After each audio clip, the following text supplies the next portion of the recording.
Right,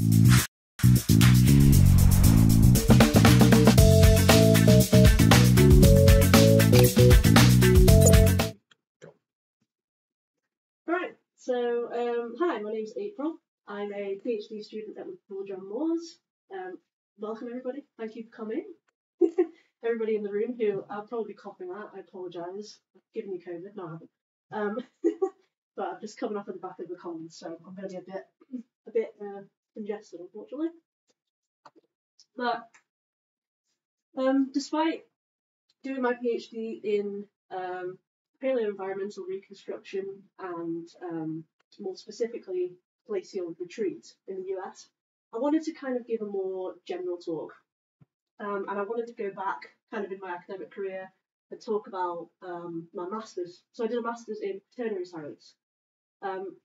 Reason why is because I've always had an interest in everything geology, environmental, natural, fossils. And so I did a geography degree because I thought, hey, got everything in there, brilliant. But then I got to the end of my geography degree thinking, okay, I'm going to start like specialising in something now.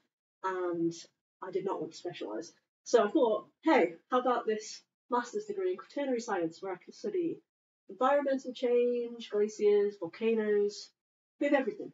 And that's why it's a great subject to study. So I'm going to kind of talk us through kind of a crash course of the Quaternary and give you a kind of idea of what happened throughout the period.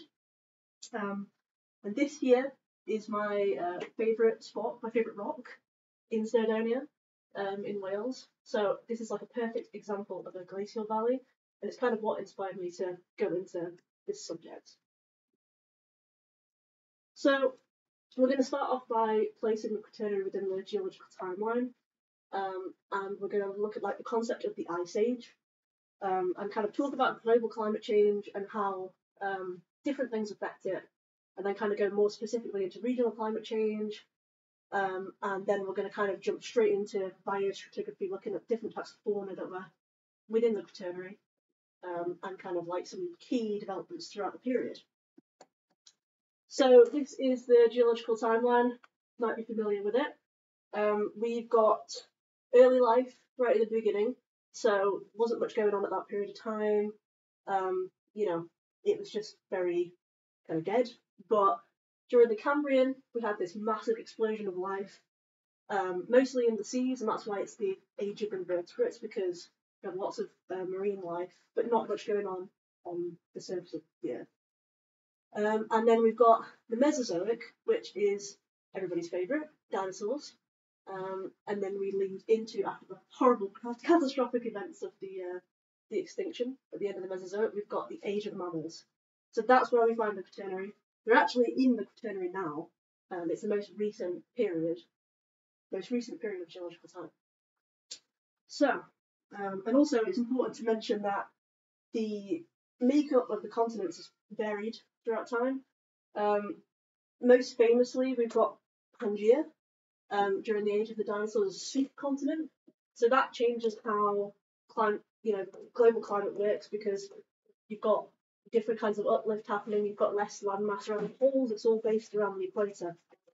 But once we get into the Quaternary, we've kind of got more of we've got closer to the kind of makeup that we have today.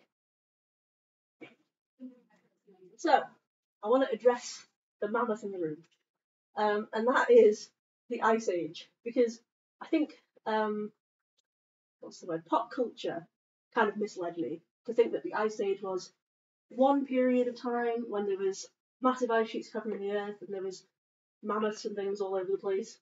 But actually, it's way more complicated than that, because we're actually within the Ice Age right now.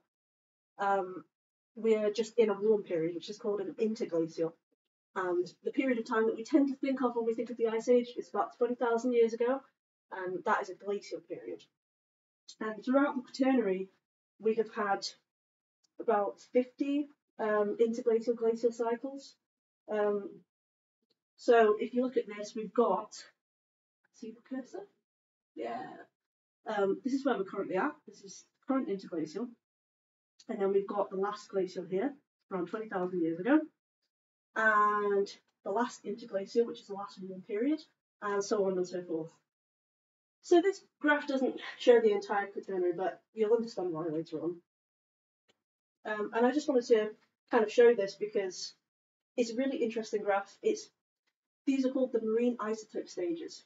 So I'm going to go into a little bit about explaining how those work, but you can kind of see it's got this really unique sawtooth sort of shape. It's asymmetrical. So oxygen isotopes. How we figure out how these stages came about is through looking at oxygen isotope ratios. So you see over there we've got some sediment cores and some ice cores. What they do is they take samples from these cores, which go back thousands and thousands, millions of years, and they figure out the ratio of isotopes. So specifically, oxygen-16 and oxygen-18. And the reason why is because, as you can see, oxygen-18's got 2 more neutrons than oxygen-16, and that means that it's heavier. So it gets displaced around the environment in very different ways. So this is a confusing diagram to me, maybe not to you, but to me. But I just wanted to demonstrate how it shifts around the environment. So we've got oxygen-18 and oxygen-16 in the ocean, and as evaporation occurs, so water gets taken into the air and turns into clouds. And because oxygen-18 is heavier, 16 gets preferentially evaporated. So more oxygen-16 is going up into the air. And as the air currents move further and further towards the poles, you get more oxygen-18 raining out because it's trying to get rid of the heavier stuff, basically, it's sorting it. And when we get towards the poles, we get way more oxygen-16 getting rained down because there's no oxygen-18 left. So what that means is that ice around the poles has way less oxygen-18. So inversely, when we have hot periods and the ice melts, all of this oxygen-16 rushes back into the ocean. And so you can measure the ratios and you can figure out if it was hot or if it was cold. So now we understand marine isotopes. This is kind of like the general timeline of at least most of the Quaternary. We've got 2 epochs. We've got the Holocene, which is what we're currently in, the warm interglacial period, from now to like 11.7 thousand years ago. And the whole rest of the Quaternary is the Pleistocene, but it's divided into the early middle, the late middle, and the late Pleistocene. And we'll go into why. We kind of have a few different things that break this up. But it's kind of interesting that like the last epoch of the Quaternary is just one interglacial, and it's not, other than like, all of human history being within that time, it's not actually that significant in the Pleistocene because we have all of these different glacial interglacial cycles happening. So I just want to give a quick rundown of like how global climate changes, because it's really important to know that to kind of understand why an ice age would happen. And we have a couple different things that are forcing climate. We've got orbital changes and we've got kind of feedback loops and things, because our climate is a very sensitive balance and it hinges on a lot of different things, which is why it's so complicated to reconstruct it and it's so complicated to understand future climate change. So we've got these different orbital patterns, because Earth doesn't just rotate perfectly, circularly around the sun. It moves and it changes over thousands of years. We've got these 3 different orbital patterns, and different ones change climate at different times. But we've got obliquity, which is tilt to the tilt of the Earth as it's moving around the sun. You've got precession, I always get that one wrong, precession, which is how, I find this one hard to explain compared to axial tilt, but it's basically how it wobbles. And then eccentricity, which is how elliptical the orbit is. So sometimes it's going to be round, sometimes it's going to be a bit stretched out. And I think most commonly known, we've got greenhouse gases. So, a lot of people know about greenhouse gases because of climate change now. But it's basically certain things such as methane and carbon dioxide, they're in the atmosphere and they cause heat to get trapped in the atmosphere. So instead of bouncing off solar energy, it actually remains within the atmosphere and that's kind of positive feedback that keeps building up and building up the worse it gets. And it's the same with this as well. So this is albedo, and it's to do with how reflective the Earth's surface is. So if you have lots of ice covering the whole planet and it's all white, it's going to reflect lots of light because it's a light colour it reflects. But if the surface is depleted of ice and it's dark, it's going to absorb a lot of light. It's going to absorb a lot of heat. So you can see why this would be a kind of positive feedback, because the more ice you lose, the more it melts, the quicker it's going to keep melting because it's going to keep getting hotter. And there's other things that can affect the climate too. There's so many other things. I'm not going to go into everything, but it's also like impacts and volcanoes. Volcanoes can, release a lot of dust and sulfur dioxide into the atmosphere, which means it cools down briefly. But then, it's also releasing greenhouse gases, so it's going to increase the temperatures again. So that's kind of like a summary of global climate, but I wanted to kind of also explain how climate changes over the globe, because it gets distributed, heat gets distributed around the globe. So this is the thermohaline circulation, which basically means heat. Haline is salinity, so salt. And it's a conveyor belt, which kind of takes heat and hot and cold water and saline water around the Earth. So one of the most important areas of this is the Atlantic meridional overturning circulation. So it's this area in the Atlantic. What's most specifically for us is this bit here, where hot water, hot air gets taken towards us and gets brought back down again, because this is called the Gulf Stream, if you've ever heard of it. And that's actually what keeps us kind of temperate. We're at the same latitude as Canada, so we could be a lot colder if it wasn't for this. So it's really important and really significant to global climate. Like if we didn't have this, and it does slow down during periods of ice melt, so that can really change how stuff is distributed across the planet. So in general, we have lots of different ways to understand climate. We've already talked about ice cores and marine cores, but we've also got evidence from tree rings. Tree rings, of course, it's not going to be as long a record, but it's got yearly records because the rings grow yearly. And they can show you really interesting things like, for example, in the British Isles, you can see around 1976, I think it was, there was a really bad heat wave. And because of that, the rings are smaller. They didn't have much of a chance to grow, and then they drowned. So you can actually see things like that, and you can correlate them between trees and other types of proxies as well. And you've also got, this is kind of works similarly. These are called varves. So they're like sediment deposits in lakes or in lakes that are produced near a glacier. So sediment gets layered twice yearly, and you can kind of count back in time thousands of years to see how things have changed. What else have we got? We've got pollen. You can look at ancient pollen. That really interests me. You can just take like a sediment core, thousands of years of sediment, and you can look at pollen and see what kind of plants were living in that area when it was buried. And you can also look at things like diatoms or chironomids, which are like, these are little insects, and they're very climate specific. They will die out if it's too hot or too cold. They're basically like little midges, really, non-biting midges. It's important. And diatoms, which are like just little things living in the sea. They're microscopic, but have these little glass shells, and they're very distinctive and unique. So they're also very sensitive to climate changes. So I just wanted to explain a very basic principle of geology, because I think it's just funny that it is a law of geology, and it's called superposition. And I was just kind of blown away with the fact that this is a law, because it seems obvious, but it's not really.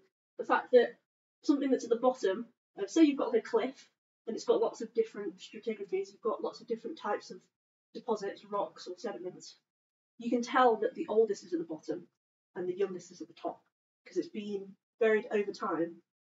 So yeah, I think for some people that's quite obvious, but it's really important to mention. So I want to kind of also go into biostratigraphy. So it's a type of stratigraphy. We're looking at how different units correlate to each other, the types of things that are living within them. So, for example, you've got like, you know, a little crinoid type thing. You can see how we can kind of correlate different units and see what's within them to try and figure out if they're happening at the same time or within the same climate.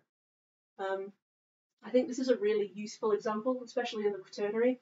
These are bull's teeth, and because they live for such a short time and they evolve so quickly, so they have 30 speciation events every 100 million years, which means that they're constantly evolving to the point where if you can find like a ball in this section, for example, and a ball in this section, you'll be able to tell when they evolved, and you can look at, for example, if you find this bull tooth, you can say, oh well, we know this bull tooth appeared at this point in time and it developed by this much, so you can kind of work out from that what age the geology is surrounding that fossil.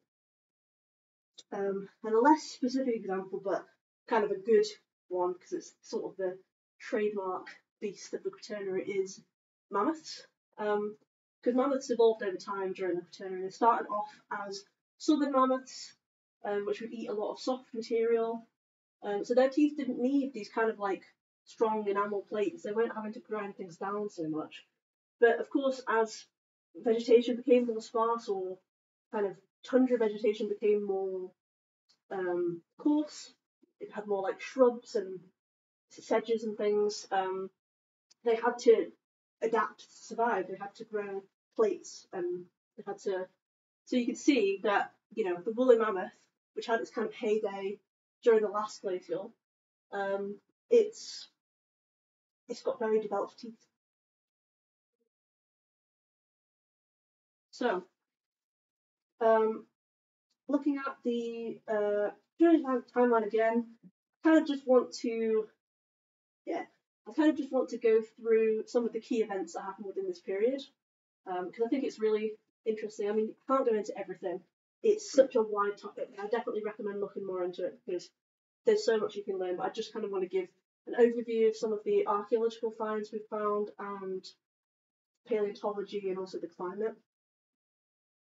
So we're going to set the Pliocene, which is the Pliocene was the epoch before the Pleistocene, so right before the Quaternary started. So relatively to today, it was still a bit warmer than today, but it was cooling down compared to the Miocene. So we were getting cooler temperatures, but the majority of the Earth was covered with grasslands and savannas. They were losing trees because of wildfires, and this meant that evolution was favoring grazers, and like elephants that could just graze on grasses, and also it's thought that this climatic change is the reason why humans developed being able to walk on two legs, because they've gone from kind of foresty environments to grasslands where they have to kind of be on their feet. So we've got the early Pleistocene now. We're going into the Pleistocene, and we have a lot of key spots, especially in the UK, where we can kind of say this is where this happened. So this is the Red Crags down in Suffolk. I've actually visited there on my master's degree. That was a really cool spot. And this is kind of like a tidally dominated marine zone with lots of bivalves and shark teeth and stuff. That's really cool. I included this image here of this bivalve, this massive one. It was about this big, because I'm sad to report that I got this from the site and accidentally stood on it while I was cleaning my flat, and I've never been more gutted in my life. So unfortunately, I don't have that anymore. But one day, straight back down to Suffolk for that. But you've also got, the first evidence of humans, so footprints, down in, you'll never guess how this is pronounced if you don't know it, Haysborough. And you've got evidence of very early stone tool industries. So you've got kind of primitive, you can tell that they're being used for purposes like hammering and things, but you don't know, it's not very precise. It's just kind of being worked, but it's very early industry, stone tools. and you've still got as well some of the Pliocene fauna existing. So, any ideas what this might be? You know? Mammoth too? Very close. It's actually it's not a mammoth. It's kind of a bit more like a mastodon, I would say. But they're called. Oh, I can't remember now. But I know that they've got like these big shovelly tusks. They're called like shovelers or something. Like the non-common name, no, not the common name. It's going to annoy me now. But you know, just to show that we've still got some Pliocene life hanging about, even while climate is changing so much. And then we've got the mid-Pleistocene transition. So, you know, as I said, this doesn't cover the whole Quaternary. This is only the last 850,000 years. But it's important to mention this transition because we go from glacial interglacial cycles that are 41,000 years in periodicity to 100,000 years. And that kind of, you know, you can see with the kind of orbital cycles that we were looking at, obliquity is every 100 years. Yeah, obliquity is every 100 years. That's the tilt. So that, you know, could be forcing that change. You know, we don't entirely know for sure. We can just make guesses about all the different things that come together to make this change happen. But, you know, then we moved into the early middle Pleistocene. So the early middle Pleistocene, the main kind of site for this is down in Norfolk. So in West Runton, they've got so much evidence of.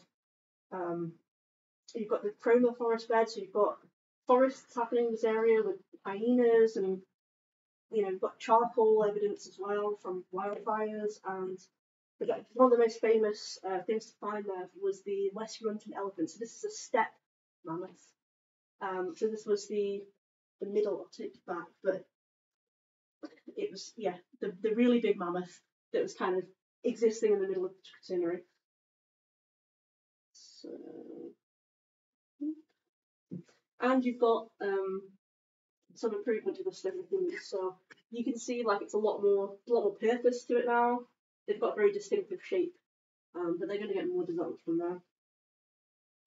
And then this is why the middle Pleistocene is divided up. There's the mid-Brenner's shift, which was a shift from kind of moderate interglacial. So you can see these peaks here a little bit shorter than these peaks here, because interglacials kind of got a lot warmer after this point.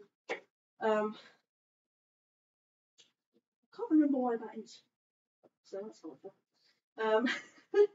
But it's important to know because, you know, we can see how things have changed over the last 450,000 years. And then around that time, we've also got the Anglian glaciation. So, you know, this is an image of the last glaciation. See how far the ice came down. Didn't even cover Sheffield, but during the Anglian, which was MIS 12, covered the whole of the UK pretty much. And because, you know, when ice sheets grow and they shape the landscape, if they come to the same point every single time, they're going to keep eroding things away. So maybe we have less evidence of like previous glaciations from this area. But because the ice didn't come out as far during the future glaciations, we've got evidence, as you can see, in places like Norfolk. There's a really big glacial ridge of material that's been deposited by the glacier, and that gets preserved because it's not being swept over by glaciers again and again. So we've got some really interesting evidence from around that time. And then after that, we go into the late middle Pleistocene. So this is some really interesting work from Danielle Shreve, who's amazing. She's based at the Borough Hollow, which is where I did my masters. And I'm very lucky to do a really cool project underneath there, looking at like different fossils and trying to reconstruct what environments they were coming from. But this diagram shows the Thames Basin.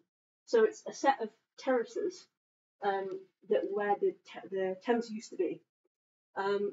And they basically form by when the river floods, it leaves deposits on the floodplain, and they keep building up and building up. But as time passes, the river incisors and keeps moving downwards. So you get this really cool step development, and the stuff at the top is older than the stuff at the bottom. And as you can see here, they've kind of demonstrated how the different deposits correspond to different interglacials. So you've got the Swanscombe deposits, which were just after the Anglian glaciation. And I had to choose one specific creature to kind of show off from that time. It was the cave bear, because, I mean, a 3-meter tall bear, that is terrifying, but very cool. And you've also got tools developing further and further. So you see this flint tool is a lot more precisely shaped. And as we go into, I kind of blanked this out for a reason, because the next slide, this is representing 5E, which is the last interglacial right here. But the last interglacial has a really cool site, which is the under Trafalgar Square. So in the 1950s, they were doing some work there, and they found these amazing deposits of hippo skeletons, fallow deer, horses, lions, basically everything that's just an indicator of an interglacial period. And it's kind of just crazy to think about how there was hippos roaming around underneath London at a point, but not underneath London, but around London at that time. And yeah, I just find that really cool. I got to see one of these hippo skulls that they'd unearthed from under Trafalgar Square at my uni, because it's at the University of London, so it's yeah, they have lots of really cool fossils there. And yeah, it's they're humans. So there's no evidence of humans in the British Isles at this time. Now, we shouldn't classify no evidence as evidence of them not being there. Sometimes, as we know, fossils just don't get preserved sometimes. Things don't get preserved. Can't guarantee that something not being there means that it wasn't there. Maybe it just hasn't been well preserved. But it is interesting, because if you look at this diagram here, you can see that there's a land bridge in periods of glaciations. So you've got when sea level drops, because it's being preserved in ice sheets. You've got the ability to walk from Europe to Britain, which is how people got to Britain in the first place. But of course, when the ice melts, the sea level goes back up, and just like we are today, we're cut off from the mainland. So they think that potentially during this interglacial, humans were cut off, and so that's why we have no evidence of archaeological at that time. But between the last interglacial and the last glacial, not entirely sure when, maybe MIS3, about 40,000 to 50,000 years ago, we lost Neanderthals.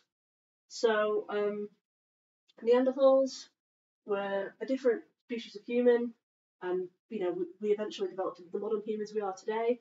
But some people have the kind of misbelief that they were, they were stupid, they were less good, and that's why they died. But that's not the case. The most common thing now that we think is that actually there was just mating going on between humans and Neanderthals, and that's why Neanderthals just disappeared. Instead of the kind of theory that there was violence and they fought and whatever else. There's also the belief maybe that Neanderthals were in smaller groups than humans, so they just kind of got outnumbered, and yeah, there's a lot of different potential theories, but there's no really leading theory about why. Then we've got the last glacial. So this is about 20,000 years ago, is when we were at our peak of glaciation. So this diagram here is showing how ice was covering the Earth. We've got massive ice sheet over North America, and obviously we're also partially covered as well, and there's a massive ice sheet covering Eurasia. And of course, this was kind of like the heyday of mammoths and woolly rhinos and all the kind of ice age creatures that we think of today. But it took a lot of development to get to that point. You think of how mammoths changed over that time. They looked so different to become the kind of woolly mammoths that developed into the ones we kind of think about when we think of like mammoths in pop culture. And this is an image from above of that site I showed you at the beginning, where I was sitting on my favourite rock with said earlier, because it just shows you that beautiful glacial valley. It shows how, we've got all this amazing surface evidence of rocks and how glaciers have shaped the landscape. And the best evidence that we have comes from that. So, and then of course we've got the Holocene, which is the period we're in right now. So it's the interglacial, warmer temperatures, a little bit cooler than the last interglacial, but you know we're everything we know of human history is within this period of time. So other than ancient history, but I think there's a really sad story about the last mammoth. Do you know how long ago the last mammoth died? Any idea? No? Wow. So they got kind of pushed and pushed further and further north into Russia, and the last woolly mammoth is thought to have been stuck on an island to the east of Russia, Wrangel Island or Ranger? I think it's Wrangel Island, 4,000 years ago. So to think that there is mammoths, walking on this planet 4,000 years ago, which is I think is like the Bronze Age, that blows my mind. That's crazy to me. But it's kind of sad because they got cut off from the mainland and they kind of got smaller and they didn't have much to eat. So, it's a bit of a sad end for the woolly mammoth. But I thought I'd also include this image because this is a Sumatran rhino. And woolly rhinos are thought to be a really close ancestor of the Sumatran rhino. And you can see why. Because I never realised that Sumatran rhinos had fur. But the babies especially, you can see it on them. So it's just really cool to be able to kind of connect now to the past in that sense, because we often think that mammoths and things are so far removed from what we know now. So yeah. And the last kind of thing I wanted to go into is the concept of the Anthropocene. So there's kind of an idea within scientific circles that we should redefine. We should add a new epoch called the Anthropocene, and that would be, there's a couple different ideas of when it should have started. Either when agricultural practices first began thousands of years ago, and when we first started changing the planet, or is it when we started pumping gases into the atmosphere, or is it when we added plastics into the environment? Because those plastics are going to stick around for a very long time. If we had a deposit from our period of time, there's going to be a lot of plastic in there, so it really does define us. So it's called the Anthropocene because it's influenced by humans, and we are impacting the environment, impacting the climate. But should we define it as a separate epoch? The Union of Geological Sciences said no. They've just rejected this last month. It's been a big debate, a hot topic for the last 10 years. But they've kind of officially just said, no, we're not going to define it separately. And you can kind of see why, because when you think about how the Quaternary is separated into two different epochs based on 50 interglacial glacial cycles and one interglacial right at the end, that is a pretty crazy way to kind of separate things. So why do we study the Quaternary? Well, there's such a wealth of superficial evidence. There's so much we can say about glaciers just from looking at how they shape the landscape, and because it's so recent, we have so much more evidence there. And it's also good so we can understand how glacial interglacial periods work, because we're in this kind of period now. We need to know how the Earth is going to change over time. So we can kind of look for analogues in the past, and we can say, hey, that interglacial was the same temperature as we are now, and it's increased by this much at this time. And what were the kind of factors that made that happen? That's why we research this, because it's good to be able to find these kind of analogues. So, and for me, the reason why I study it is just because it's a bit of everything. It's just fascinating to be able to go from one lecture and do, archaeology and paleontology, but then go to climate and glaciers. So I think everybody should, kind of get interested in Quaternary if you can. I know dinosaurs are the hot topic. Everybody loves dinosaurs. I love dinosaurs. But, look at the topsoils too, guys. It's really important. So, thank you very much for listening. If you have any questions, let me know.